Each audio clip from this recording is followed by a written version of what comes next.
G'day everyone and welcome back to episode 55, where today we'll be working on the interior part of this little Mr. Freeze area and getting that finished off for the park. So this part here I really struggled with trying to design the truck part that we were designing in the last episode. I just feel like it didn't really fit what we'd already done with the Killer Croc, with the Scarecrow, with Poison Ivy part. So I really needed something that looked like Mr. Freeze was doing more than standing on the back of a truck, even though that's probably not really Mr. Freeze that's in the real park. The truck part I still might do in a later episode. I'm still trying to decide with just the layout of this area, as I have to take into account that the Wild West area runs behind all this now, so it's just trying to find the angling of this building, which is what I'm probably going to struggle with most in the next couple of episodes. So you'll probably see a real reshuffle of these buildings. So I don't think I'll do a lot of like going building by building by building. I think I might build the buildings themselves and then we'll rearrange them as we can fit, because there's a whole section behind this that sits behind there, and I don't think we're going to be able to recreate it, just because it's turned out to be a little bit bigger than what I thought we would be for this area, which is okay. I'm trying to take into account obviously the Wild West part. So initially, after I finished building this building, I thought, you know what would be really cool? It'd be cool if Nora was inside this building and Mr. Freeze was trying to get her out. So obviously I blew out the front doors as if he'd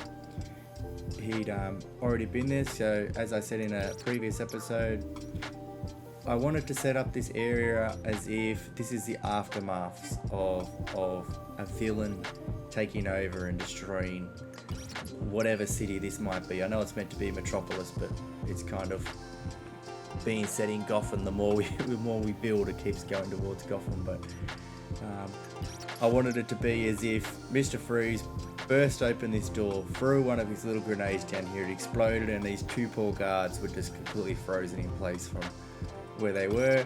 But then obviously Batman or whoever apprehended him before he could get to Nora, and she's obviously still going to be in her glass case.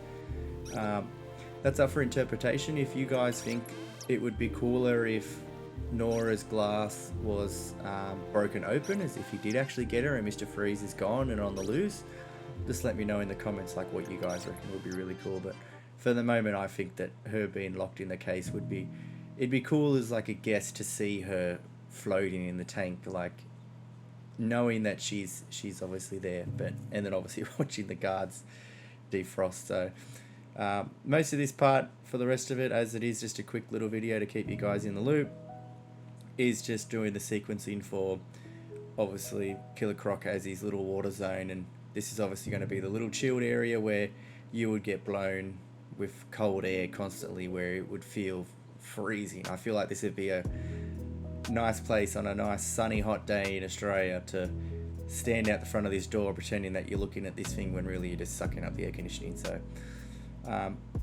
this part of the park's getting pretty cool at the moment to walk through and stuff like that. As I said, probably for episode 60 we'll do like a proper walkthrough of everything. I'll get it all like dolled up and nice and put all like bins and stuff down maybe in episode 59 and finish off a couple of backstage areas, and then we'll do a complete walkthrough of what we've created in the park so far. So I think the only other building I'm going to build for this area will be the Harley Quinn and Joker section, as I've started to lean more towards doing a little funhouse sort of zone for them. I think I might do just for something different, as yeah, we've totally morphed this into our own style, and you guys seem to have loved that. So I'm enjoying just being creative and doing whatever I feel like is fun. Like I was replaying the Batman games, and obviously the whole Nora gameplay mission came up, and that's all I thought was, wow, like